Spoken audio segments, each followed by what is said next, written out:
kematiannya di kayu salib itu adalah untuk mendatangkan keselamatan bagi kita. Hebatnya juga ini semua tersimpan ya, Iya. nggak putus gitu ya silsilanya. Beberapa orang Yahudi ini punya teori-teori tentang ada dua Mesias. Makanya kalau kalian masih bisa mencari Tuhan dan berseru kepada Tuhan, lakukanlah itu dengan segera. Rancangan Tuhan itu jauh luar biasa, yang dimana orang yang paling bejat sekalipun bisa datang kepada Tuhan. Ya.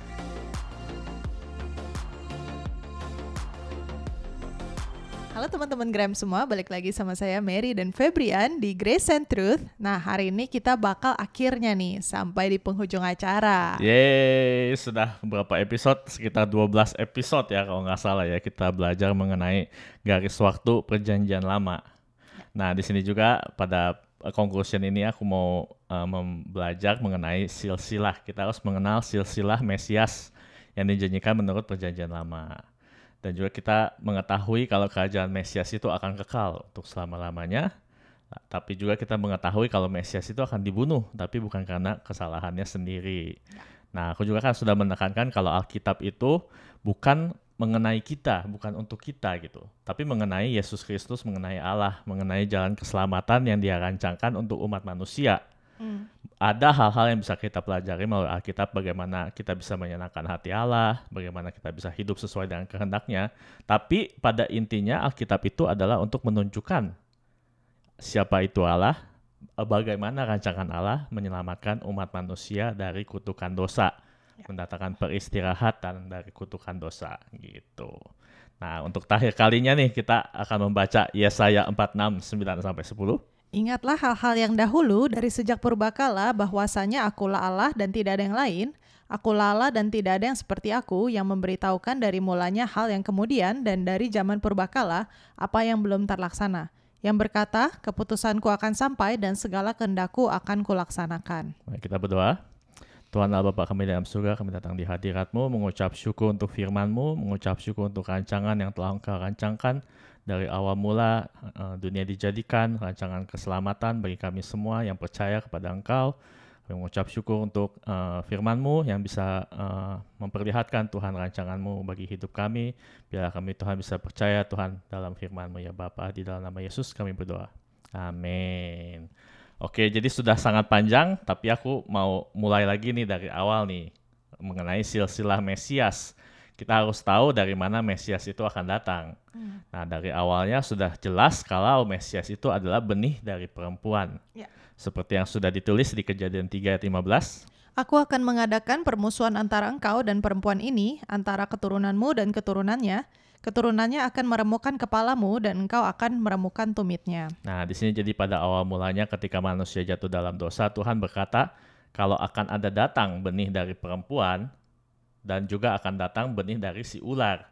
Makanya garis besar Alkitab itu adalah perseteruan antara benih perempuan dan benih si ular. Ya. Nah, di sini kita bisa mengetahui kalau Mesias itu akan datang sebagai benih si perempuan. Makanya Mesias itu adalah seorang manusia, fully manusia ya. Dan di sini kita bisa melihat kalau kita pergi ke perjanjian baru, makanya di perjanjian baru juga dituliskan kalau Yesus itu adalah anak manusia, anak dari Adam. Kita lihat di Lukas 3 ayat 23. Ketika Yesus memulai pekerjaannya, ia berumur kira-kira 30 tahun dan menurut anggapan orang, ia adalah anak Yusuf, anak Eli, Nah, kita skip sampai 38. anak Enos, anak Set, anak Adam, anak Allah. Nah, jadi di sini Lukas dengan sengaja ya memberikan genealogi atau silsilah dari Yesus. Kalau dia itu adalah all the way ke anak Adam, yaitu anaknya Hawa. Jadi dia adalah benih perempuan tersebut yang ditunggu-tunggu untuk sebagai janji Allah untuk membebaskan manusia dari kutukan dosa dan juga yang akan menghancurkan semua pekerjaan si ular atau yang kita tahu adalah si setan dan benihnya. Nah, nanti kita tahu adalah antikristus ya. Nah, juga kita tahu kalau benihnya ini adalah akan datang dari benih Abraham. Dia akan datang dari keturunan Abraham karena di Kejadian 22 ayat 18. Oleh keturunanmu lah semua bangsa di bumi akan mendapat berkat, karena engkau mendengarkan firman-Ku. Ya, jadi kita tahu kalau Mesias akan datang dari keturunan Abraham. Dan juga kita mengetahui di sini kalau benihnya Abraham ini atau Mesias ini akan menjadi berkat untuk semua bangsa. karena dia percaya kepada Allah gitu kan. Makanya di Matius juga diberikan silsilah yang sampai kepada Abraham. Matius 1 ayat 1 sampai 3. Inilah silsilah Yesus Kristus, anak Daud, anak Abraham. Abraham memperanakan Ishak, Ishak memperanakan Yakub, Yakub memperanakan Yehuda dan saudara-saudaranya. Yahuda memperanakan Peres dan Zerah dari Tamar. Peres memperanakan Hezron, Hezron memperanakan Ram. Nah, aku sengaja 1 sampai 3 karena kita sempat membahas ya dari Abraham sampai Yehuda gitu kan. Lalu ayatnya yang ke-16. Yakub memperanakan Yusuf, suami Maria, yang melahirkan Yesus yang disebut Kristus. Ini sangat luar biasa karena Lukas itu intinya adalah Yesus adalah the savior of the world. Jadi dia memberikan silsilah sampai Hawa. Nah, di sini kita Matius melihatnya Yesus adalah raja bangsa Yahudi, Mesias yang dijanjikan, raja yang diurapi itu. Makanya Matius menuliskan sampai Abraham. Nah, makanya kalau saudara-saudara melihat, sangat penting kita mengetahui perjanjian lama untuk lebih melihat perjanjian baru dengan kacamata yang benar. Kenapa sih Matius memberikan silsilah seperti ini? Kenapa sih Lukas memberikan silsilah seperti itu? Karena ada sebabnya kalau kita melihat dari perjanjian lama. Karena ada benih perempuan dan benih Abraham yang dijanjikan Allah yang akan melakukan hal-hal tersebut, meremukkan kepala si ular dan akan menjadi berkat untuk bangsa-bangsa. Amin. Amin. Hebatnya juga ini semua tersimpan ya. Iya. Nggak putus gitu ya silsilahnya. Dan juga Matius sama Lukas ini bisa janjian sih luar biasa ya. Karena mereka kan di tempat yang berbeda. Tapi yang satu bisa sampai ke Hawa, yang satu bisa sampai ke Abraham, melengkapi satu sama lain. Dan kalau mau belajar lebih lanjut, sebenarnya mereka route-nya beda ya. Lukas itu dari Maria, Matius itu dari Yusuf. Iya, jadi sangat menarik di mana di sini sebenarnya semuanya diilhamkan oleh Roh Kudus, yang di mana melengkapi semua perspektif luar biasa. Lalu kita juga tahu kalau Mesias ini akan datang dari keturunan Yehuda. Kejadian 49 ayat 10. Tongkat kerajaan tidak akan beranjak dari Yehuda ataupun lambang pemerintahan dari antara kakinya, sampai dia datang yang berhak atasnya, maka kepadanya akan takluk bangsa-bangsa. Nah, sampai dia datang ini sudah aku jelasin di episode berapa ya, udah lupa.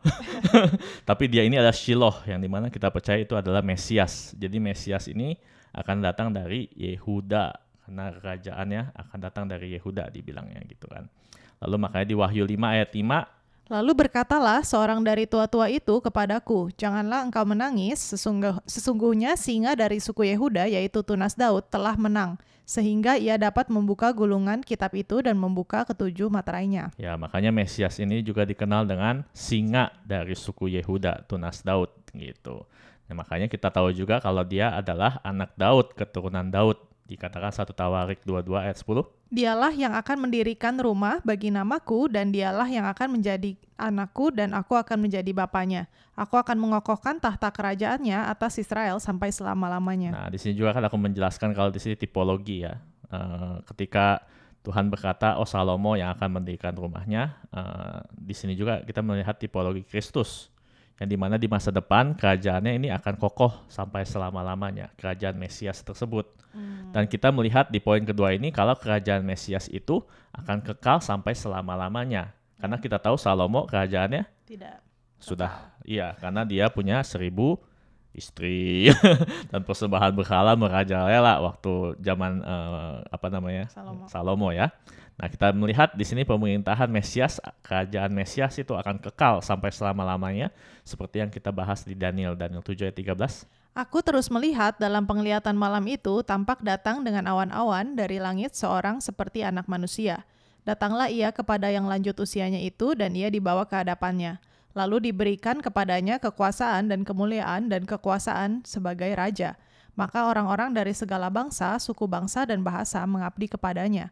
Kekuasaannya ialah kekuasaan yang kekal, yang tidak akan lenyap. Dan kerajaannya ialah kerajaan yang tidak akan musnah. Nah, di sini juga kita bisa melihat kalau kerajaan Mesias itu akan kekal sampai selama-lamanya.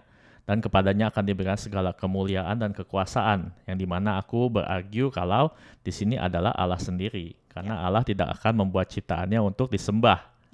karena persembahan itu hanyalah untuk Allah saja gitu kan. Jadi kita bisa melihat kalau anak manusia atau Mesias ini akan mendapatkan kerajaan yang kekal sampai selama-lamanya. Dan di sini di-reveal di Markus 14 ayat 61 sampai 62. Tetapi ia tetap diam dan tidak menjawab apa-apa. Imam besar itu bertanya kepadanya sekali lagi, katanya, apakah engkau Mesias, anak dari yang terpuji? Jawab Yesus, akulah dia. Dan kamu akan melihat anak manusia duduk di sebelah kanan yang maha kuasa dan datang di tengah-tengah awan-awan di langit. Nah ini jadi kalau kita melihat konteksnya, ini waktu Yesus mau disalib ya. Dan para orang-orang Farisi itu interogasi lah. Lalu ditanya sama mereka, apakah engkau Mesias? Lalu dia berkata, akulah dia, dan kamu akan melihat anak manusia duduk di sebelah kanan yang maha kuasa dan datang di tengah-tengah awan-awan di langit. Nah ini kalau kita tidak baca dari Daniel sebelumnya, kita tidak akan mengerti seberapa crucial apa tuh ya? Pentingnya ayat ini gitu. Jadi dia berkata, aku ini anak manusia itu yang akan mendapatkan kerajaan yang kekal sampai selama-lamanya. Makanya orang-orang Farisi langsung ngamuk gitu kan, karena mereka tahu secara tidak langsung Yesus ini mengaku kalau dialah Allah itu yang akan mendapatkan persembahan, kekuasaan, kemuliaan yang akan disembah oleh bangsa-bangsa. Luar biasa. Makanya kita harus belajar dari perjanjian lama, saudara-saudara, kalau kita mau benar-benar mengerti mengenai perjanjian baru. Oke? Lalu kita melihat juga kalau kerajaannya itu akan kekal selama-lamanya, tapi kita juga melihat kalau Mesias itu akan dibunuh melalui perjanjian lama yang kita bahas ya. Sangat menarik, bisa dilihat sebenarnya dari Kain dan Habel. Aku sempat cerita di episode berapa gitu, sudah lama sekali gitu ya. Lalu dikatakan Kejadian 4 ayat 10. Firman-Nya, apakah yang telah kau perbuat ini? Darah adikmu itu berteriak kepadaku dari tanah. Nah ini jadi konsepnya adalah ketika Kain membunuh Habel, lalu Tuhan bertanya kepada Kain, di mana adikmu gitu kan. Lalu Tuhan berkata, apakah yang telah kau perbuat ini? Karena darahnya Habel itu sudah mengadu kepada Tuhan gitu kan. Jadi di sini kita bisa melihat tipologi, karena Ibrani 12 ayat 24 menggunakan tipologi ini. Dikatakan, dan kepada Yesus pengantara perjanjian baru, dan kepada darah pemercikan yang berbicara lebih kuat daripada darah Habel. Ya, jadi di sini Ibrani berkata kalau darahnya Habel meminta justice, keadilan, tapi darahnya Yesus berbicara untuk pengampunan, karena dia berkata, ampunilah mereka karena mereka tidak tahu apa yang mereka perbuat. Jadi Mesias ini akan dibunuh itu sudah ada tipologinya dari Kejadian. Dan juga kita sudah belajar ya dari Daniel juga di Nubuatan 70 kali 7 itu dikatakan kalau dia akan dibunuh gitu, akan disingkirkan. Daniel 9 ayat 25. Maka ketahuilah dan pahamilah dari saat firman itu keluar, yakni bahwa Yerusalem akan dipulihkan dan dibangun kembali, sampai pada kedatangan seorang yang diurapi. Seorang raja ada 7 kali 7 masa, dan 62 kali 7 masa lamanya kota itu akan dibangun kembali dengan tanah lapang dan paritnya, tetapi di tengah-tengah kesulitan. Sesudah ke-62 kali 7 masa itu akan disingkirkan seorang yang telah diurapi, padahal tidak ada salahnya apa-apa. Nah, kita tahu di sini kalau yang diurapi itu adalah referring to Mesias ya. Mesias ini akan disingkirkan bukan karena kesalahannya sendiri. Tidak ada salahnya apa-apa dan dia akan dibunuh. Nah, ini adalah salah satu chapter di perjanjian lama yang favorit aku nih, Yesaya 53. Di sini kita bisa mengetahui kenapa dia dibunuh. Bukan karena kesalahannya sendiri, tapi penyebabnya kita bisa lihat di Yesaya 53. Siapakah yang percaya kepada berita yang kami dengar, dan kepada siapakah tangan kekuasaan Tuhan dinyatakan? Sebagai taruk ia tumbuh di hadapan Tuhan, dan sebagai tunas dari tanah kering. Ia tidak tampan dan semaraknya pun tidak ada sehingga kita memandang dia, dan rupa pun tidak sehingga kita menginginkannya. Ia dihina dan dihindari orang, seorang yang penuh kesengsaraan dan yang sangat biasa menderita kesakitan. Ia sangat dihina, sehingga orang menutup mukanya terhadap dia, dan bagi kita pun dia tidak masuk hitungan. Tetapi sesungguhnya penyakit kitalah yang ditanggungnya, dan kesengsaraan kita yang dipikulnya. Padahal kita mengira dia kena tulah, dipukul dan ditindas Allah. Jadi kenapa dia disingkirkan, kenapa dia dibunuh? Karena dia menanggung penyakit yang harusnya kita tanggung, dan kesengsaraan yang harusnya kita tanggung, yang kita pikul, dia yang memikulnya gitu. Terus Tetapi dia tertikam oleh karena pemberontakan kita. Dia diremukkan oleh karena kejahatan kita. Ganjaran yang mendatangkan keselamatan bagi kita ditimpakan kepadanya, dan oleh bilur-bilurnya kita menjadi sembuh. Kita sekalian sesat seperti domba, masing-masing kita mengambil jalannya sendiri. Tetapi Tuhan telah menimpakan kepadanya kejahatan kita sekalian. kenapa dia disingkirkan? Kenapa dia dibunuh? Karena kita. Karena pemberontakan kita, karena dosa kita. Kematiannya di kayu salib itu adalah untuk mendatangkan keselamatan bagi kita, untuk membayar semua dosa kita, untuk membayar kesesatan kita. Kita ini seperti domba-domba yang bodoh yang mau mencari jalan kita sendiri, tapi Tuhan sudah menunjukkan jalan Tuhan melalui Dia, melalui pengorbanannya. Lalu dikatakan, dia dianiaya tetapi tidak membiarkan diri ditindas dan tidak membuka mulutnya seperti anak domba yang dibawa ke pembantaian. Seperti induk domba yang keluh di depan orang-orang yang menggunting bulunya, ia tidak membuka mulutnya. Sesudah penahanan dan penghukuman ia terambil, dan tentang nasibnya siapakah yang memikirkannya? Sungguh ia terputus dari negeri orang-orang hidup, dan karena pemberontakan umatku ia kena tulah. karena apa? Pemberontakan. Karena pemberontakan kita dia disingkirkan, dia dibunuh. Lalu Orang menempatkan kuburnya di antara orang-orang fasik, dan dalam matinya ia ada di antara penjahat-penjahat. Sekalipun ia tidak berbuat kekerasan dan tipu tidak ada dalam mulutnya. Tetapi Tuhan berkehendak meremukkan dia dengan kesakitan. Apabila ia menyerahkan diri sebagai korban penebus salah, ia akan melihat keturunannya, umurnya akan lanjut, dan kehendak Tuhan akan terlaksana olehnya. dan semuanya ini terjadi karena kehendak siapa? Karena kehendak Tuhan. Karena kehendak Tuhan. Karena Tuhan mau orang-orang diselamatkan. Makanya Tuhan memberikan anaknya yang tunggal di kayu salib sebagai penebusan, korban penebusan untuk dosa-dosa manusia. Dan apabila dia menyerahkan dirinya, dia akan melihat kita-kita semua ini loh. Ini kalau di perjanjian baru dikatakan the joy that is set before him. Gitu. Jadi kita sangat bersyukur kalau Tuhan tuh sudah menetapkan segala sesuatu dan dia menetapkan jalan ini. Jalan hanya untuk percaya kepada dia. Karena kita melihat di perjanjian lama manusia selalu gagal. Manusia selalu gagal. Tuhan suruh jangan makan pohon. Makan buah. Gagal gitu kan. Tuhan suruh Abraham disuruh percaya dan juga menunggu. Dia mencari jalan lain gitu kan. Pokoknya nanti di bangsa Israel kita melihat mereka juga selalu gagal. Dan juga waktu Yesus datang mereka juga gagal. Nah, makanya Tuhan memberikan sebuah jalan dan rancangan di mana semuanya itu bergantung kepada Dia. Kita hanya perlu menerima kasih karunia-Nya gitu kan. Lalu dikatakan Yesaya 53 ayat 11. Sesudah kesusahan jiwanya, ia akan melihat terang dan menjadi puas. Dan hambaku itu sebagai orang yang benar akan membenarkan banyak orang oleh hikmatnya, dan kejahatan mereka dia pikul. Nah, ini udah jelas banget ini ke refernya ke Yesus ya. Kepada Mesias gitu. Terus sebab itu aku akan membagikan kepadanya orang-orang besar sebagai rampasan, dan ia akan memperoleh orang-orang kuat sebagai jarahan, yaitu sebagai ganti karena ia telah menyerahkan nyawanya ke dalam maut, dan karena ia terhitung di antara pemberontak-pemberontak, sekalipun ia menanggung dosa banyak orang dan berdoa untuk pemberontak-pemberontak. Ya, jadi kita ini sudah ditebus dan kita ini sudah menjadi milik Yesus Kristus, di mana orang-orang yang menerima itu adalah mereka orang yang menundukkan dirinya ya kepada kerajaan dan perintah Yesus gitu. Nah, makanya di sini kita bisa melihat walaupun kita melihat kalau Mesias itu kerajaannya akan kekal sampai selama-lamanya, tapi kita bisa melihat kalau ada Mesias yang lain ya, yang akan dibunuh juga kalau misalnya datang dengan keledai, yang satu datang dengan white horse gitu. Makanya beberapa orang Yahudi ini punya teori-teori tentang ada dua Mesias, yaitu Mesias bin Yosef dan Mesias bin David. Nah, mereka bilang Mesias bin David itu adalah orang yang akan kerajaannya kekal sampai selama-lamanya. Tapi Mesias bin Yosef itu adalah orang yang gentle, yang akan dibunuh. Nah, makanya kalau dari mereka melihatnya seperti itu gitu. Tapi dari kita tahu bukan tidak ada dua Mesias, tapi ada satu Mesias, tapi kedatangannya dua kali. Gitu. Jadi ada suffering Mesias. Nah, pada saat kedatangan kedua kali, dia akan mengestablish kerajaannya yang akan kekal sampai selama-lamanya.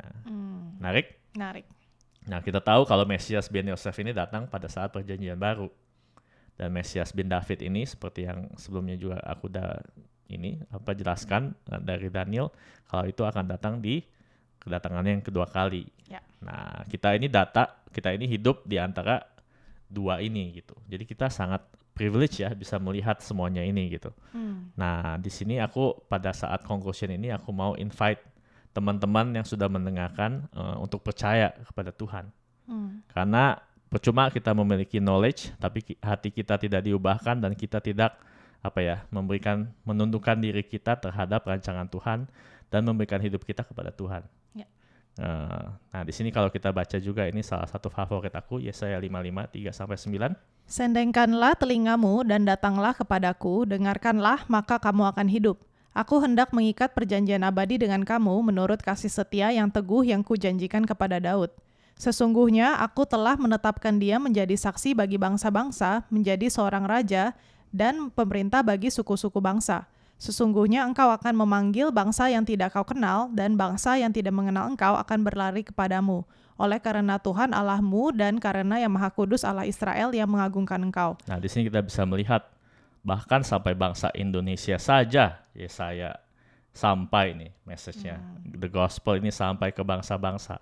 Dan apa yang ditetapkan Tuhan, yang difirmankan Tuhan itu tidak pernah sia-sia. Dan kita bisa melihat perjanjian lama ini lebih banyak lagi digenapi gitu kan. Lalu dikatakan, carilah Tuhan selama ia berkenan ditemui, berseluruhlah kepadanya selama ia dekat. Nah, di sini ini yang paling harus aku tekankan. Carilah Tuhan selama ia berkenan ditemui, berseluruhlah kepadanya selama ia dekat. Karena akan datang suatu saat saudara-saudara di mana kalau kita mencoba mencari Tuhan, dia akan menutup wajahnya. Kalau kalian sudah meninggal tanpa mengenal Tuhan, sudah tidak ada waktu lagi. Sudah terlambat ya. Sudah terlambat. Makanya kalau kalian masih bisa mencari Tuhan dan berseru kepada Tuhan, lakukanlah itu dengan segera gitu.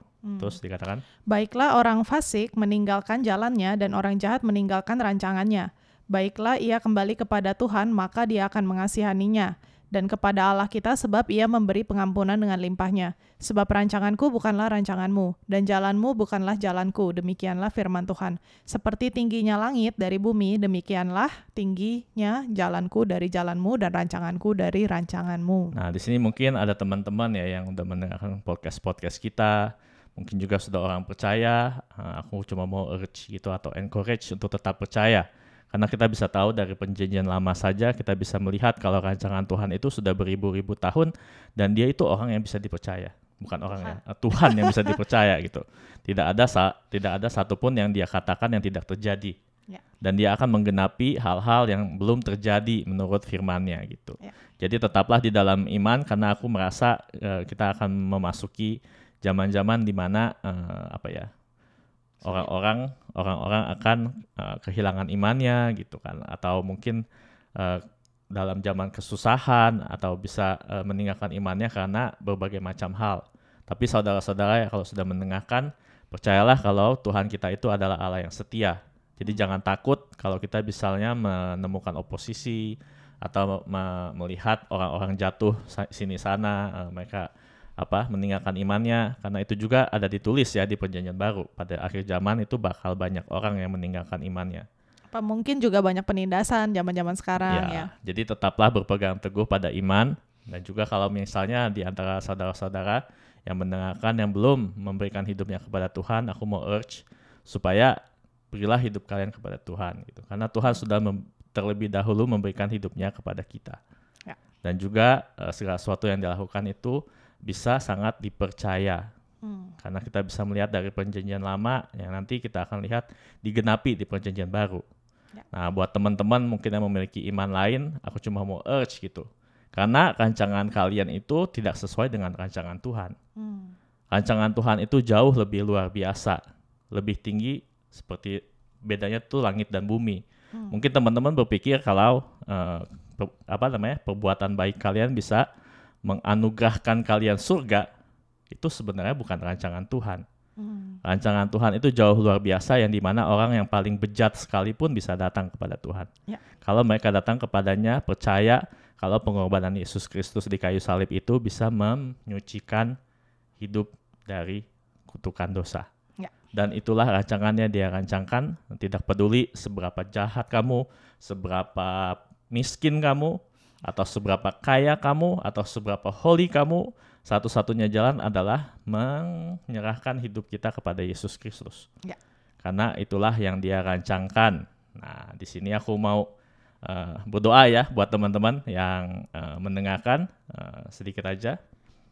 Tuhan Allah Bapa kami dalam surga, mengucap syukur Tuhan untuk podcast-podcast kami yang dimana kami bisa Tuhan berjalan mengenal perjanjian lama, mengenal garis waktu perjanjian lama, mengenal janji-janjimu yang Kau katakan di perjanjian lama, dan kami bisa melihat Engkau adalah Allah yang setia. Dan kami tahu Tuhan kami adalah orang yang berdosa, di mana kami memerlukan penebusan dosa, di mana kami memerlukan Tuhan penyucian atas dosa-dosa kami.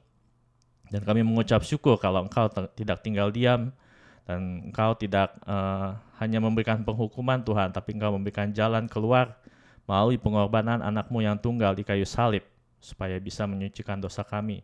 Dan pada saat ini Tuhan kami mau memberikan hidup kami ke dalam tangan-Mu, mau memberikan hidup kami Tuhan untuk percaya dan berjalan sesuai dengan firman-Mu, supaya kami Tuhan bisa Tuhan melihat Tuhan, pada saat Engkau datang kedua kali, kami bisa Tuhan datang masuk ke kerajaan-Mu yang kekal sampai selama-lamanya, supaya kami bisa Tuhan mengenal-Mu dan hidup bersama-Mu sampai selama-lamanya ya Bapa.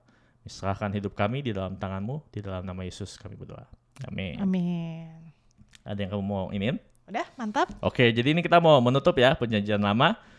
Sebelum kita masuk ke perjanjian baru, kita akan coba untuk berbicara sedikit mengenai sesuatu yang praktikal. Karena belajar sejarah capek juga ya. Bukan hanya saudara-saudara yang capek, saya juga capek sebenarnya.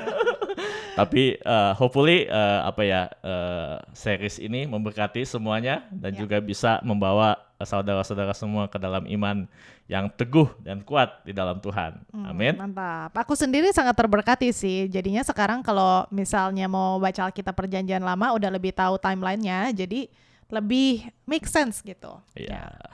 Semoga memberkati juga buat teman-teman. Oke. God bless you. God bless you.